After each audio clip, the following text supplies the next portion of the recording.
R15 মাত্র 3,30,000 টাকা। GPS diamond মাত্র 2,60,000 টাকা। R15 মাত্র 3,10,000 টাকা আজকে। R15 মাত্র 3,20,000 টাকা। R15 মাত্র 3,20,000। R15 মাত্র 3,30,000। তারপর আছে মাত্র 3,30,000। এরপর আছে মাত্র 3,20,000। এরপর একটা 8 টিয়ার আছে পাশাপাশি মাত্র অনলি 80,000 টাকা। এর পাশাপাশি আছে একটা পালসার মাত্র অনলি 1,40,000 টাকা। এরপর অ্যাপডেট আছে মাত্র অনলি 2,30,000 টাকা। এরপর আছে মাত্র 2,90,000 টাকা অ্যাপডেট 23-এর মডেল। এরপরে 19-এর মডেলের অ্যাপডেট আছে মাত্র 1,70,000 টাকা।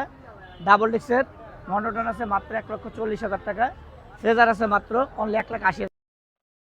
40,000 টাকা আছে ডাবল ডিক্সের পালসার। মাত্র 1,85,000 টাকা আছে জিক্সার। এরপর মাত্র 2,20,000 টাকা আছে এসএফ। মাত্র 1,10,000 টাকা আছে হর্নেট। এরপর আছে মাত্র 1,20,000 টাকা এসএফ। এরপরে কিন্তু আছে মাত্র অনলি 1,30,000 টাকা 4B এক্স কানেক্ট। 4B আছে মাত্র 1,30,000 টাকা ডাবল ডিক্স। মাত্র 1,30,000 টাকা পালসার এনএস। মাত্র 70,000 টাকা ডিসকভার। মাত্র অনলি 1,30,000 টাকা মনোটন। অনলি 80,000 টাকা পাবেন হাং ডাবল ডিক্স।